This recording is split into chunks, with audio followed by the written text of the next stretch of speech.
Hey everyone, today I'm diving into Sword of the Sea, a surfing style adventure from Giant Squid. Yes, the creator behind Abzu and the Pathless.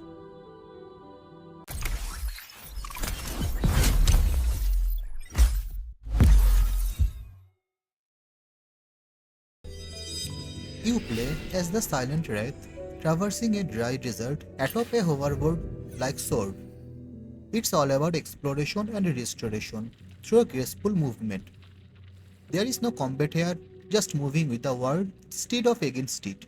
It gives off a meditative flow where every movement feels intentional. I would give it 9 out of 10.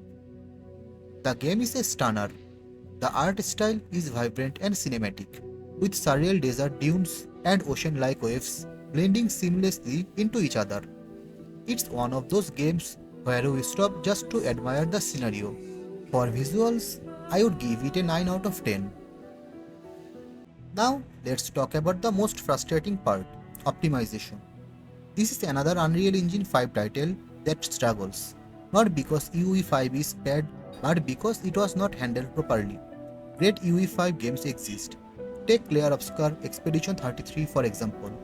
That game runs beautifully because the developers actually put in the work. But here, Sword of the Sea runs purely on brute force. There is no DLSS, no FSR, no frame gen. Nothing to ease the performance load. And that's where I get annoyed. Upscaling tech should be an extra tool, not a crutch. But when it's missing completely in a game like this, the cracks show. On top of that, the VRAM demand is ridiculous. The game asks for a minimum of 8 GB of VRAM, but realistically, this game shouldn't need more than 4 GB at all. If this was released in 2015, I would even say 2 GB would have been enough. Because I have seen older games with better textures and smoother worlds run with way less. That's why I call it lazy optimization. It punishes players with mid-range hardware, not because of complexity but because corners were cut. So for optimization, I would give 4 out of 10. The controls are spot on. It feels natural on a controller, almost relaxing. I would honestly recommend leaning back in a comfortable seat, controller in hand, and just letting the game carry you. For Control, I would give it a 9 out of 10. The soundtrack is calming and atmospheric, fitting perfectly with the meditative pace. It's the kind of music you would listen to even outside the game. For sound, I would score it 8.5 out of 10. The story is more abstract and interpretive. It's not a dialogue-heavy narrative, but rather a symbolic journey.